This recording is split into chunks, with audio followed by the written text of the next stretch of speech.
Hi there, welcome. This is Lunch with Hirok, and if you find this of benefit to you and your family and friends, please don't forget to share it. And I'm here to help educate you based on all the books that I read and all the articles that I read online, and to help you understand how health and nutrition can be of help to you. Hi KB, long time no see. Welcome back on board. So this particular one is part 2 of the thing that I was supposed to talk about yesterday, but I could not. So this is part 2. Part 2 of fleshing out our fear of fat. This one will be quite a short one, but I will try to tell you a little bit more about it. Okay, this one is called Untangling the Research on Food. With literally millions of studies, more than 8 million in the National Library of Medicine database already done and performed over many decades, obesity, metabolism, type 2, diabetes, heart disease and all this. The scientific community has gotten this so very wrong and so very long for a very long time. Hi Heather and hi Rohit, welcome on board. Okay, let me see.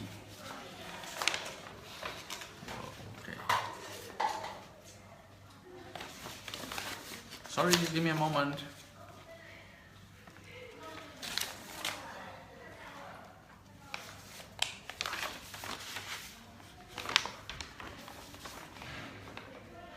Okay, today it'll be a short one. So this time I'm just going to recap everything that I have told you within the last few days, and this is about how sugar is sugar. So whether you're consuming sugar from sucrose, or whether you're consuming sugar from glucose, or whether you're consuming sugar from fructose, sugar is still the same, and the body sees it as the same thing. So basically what's going to happen is that when you consume sugar, your body will have a reaction to it. It will give rise to insulin in your body. The body will try to absorb the sugar quickly into its body to keep it, to store it for the long term. Why? Because when you have a fight or flight risk, the body requires the sugar to give you fast energy so that you can move faster and preserve your life. This is the reason that sugar will be stored by your body no matter when you consume it, whether you are fat or thin, whatever it is. The body will try its best to keep and save and persevere to save its sugar. So if you take sugar, it's going to keep it. Now, on the opposite side, a fat is not a fat, is not a fat. Hi Sebastian, welcome on board. Now, why does this happen? Okay, not all fats are the same. There is good fats and there's bad fats. And there is saturated fats, there's monounsaturated fats, there's polyunsaturated fats, and all sorts of things. So the thing is, fats are different. When fats enter your body does not have a reaction to it.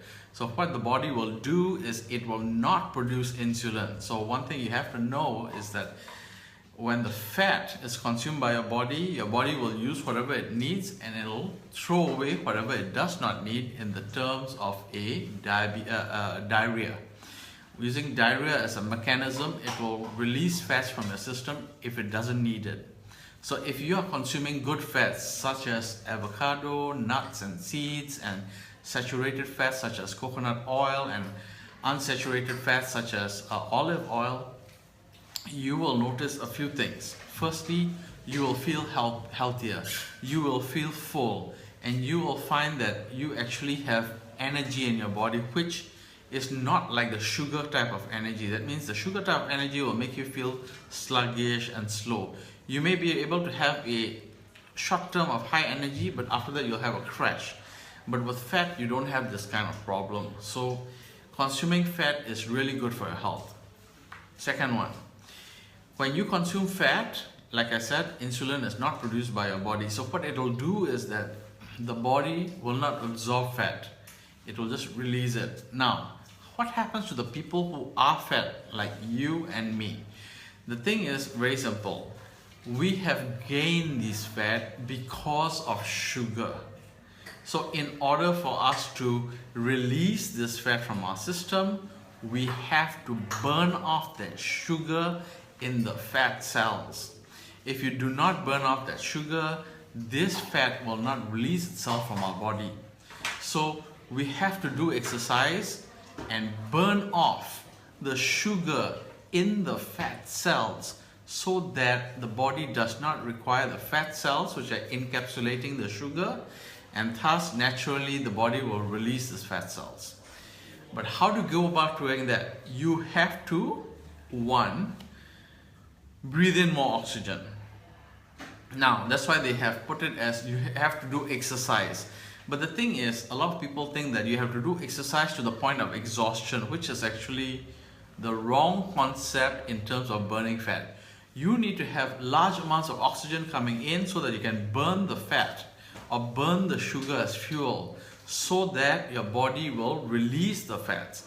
Now what is happening is that people are doing exercise to the point of exhaustion when they're going, that's panting, right? That means you're not having enough oxygen coming in. So one of the things that I have noticed and I have found out from all my research is that if you do deep breathing exercise with sort of an exercise, that means sort of a physical exercise. So what is that? It is yoga, it is walking, especially brisk walking, while you breathe in large amounts of oxygen. If you're doing these two kind of exercises, or HIIT, but not to the point where you're stretched thin and you're actually starting to pant. So if you're able to do this kind of exercises, you'll find that you will burn the sugar out of the fat cells, and thus your fat will release itself, and thus you will become slim. This is what I'm talking about. There's another way of burning off those sugars, and that is weight training. So if you do weight training, it will literally do two things. It will burn the sugar and the fat, as well as burn off the fat cells. So this way you will release the fat faster and you will grow slim faster. Hi Christian, welcome on board. Thank you for being on. So I have shown you the methods of releasing fat, yeah? And I have also shown you why you should be eating fat. And thirdly, you also now know that why you should not be eating sugar. Now, how much sugar do we really need? Okay, we need less than 1 teaspoon of sugar per day. Let me repeat that. We need less than 1 teaspoon of sugar per day. Why?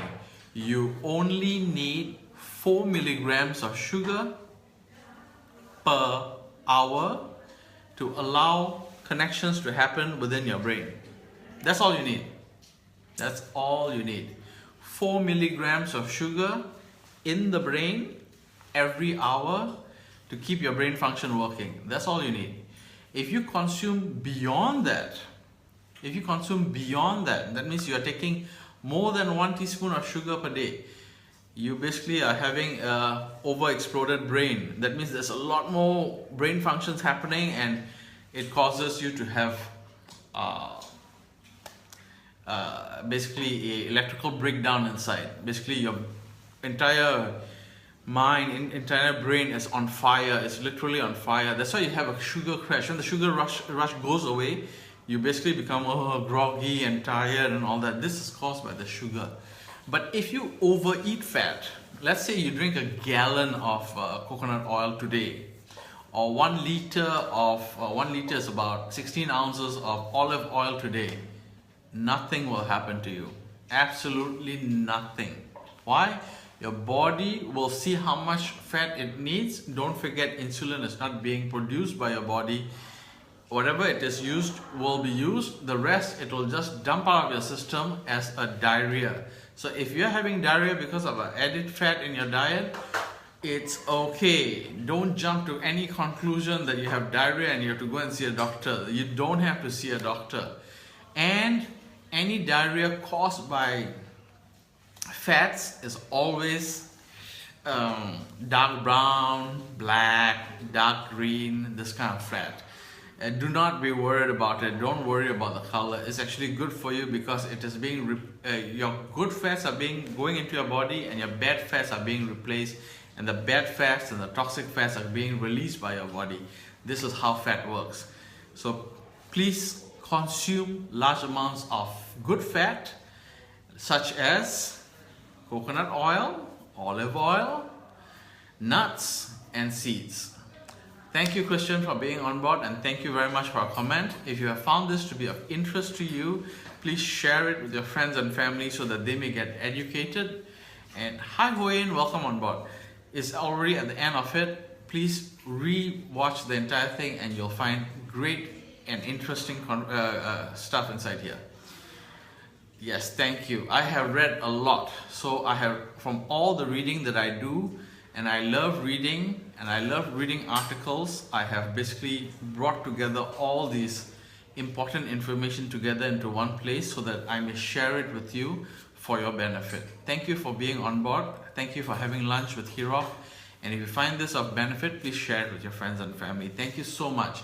Next year, my lunch with Hirok will change slightly, but to the end of this year, I'll stick to the same format until all of you are educated regarding fats, and then next year we will do something different. Thank you for being on. Thank you very much for being here.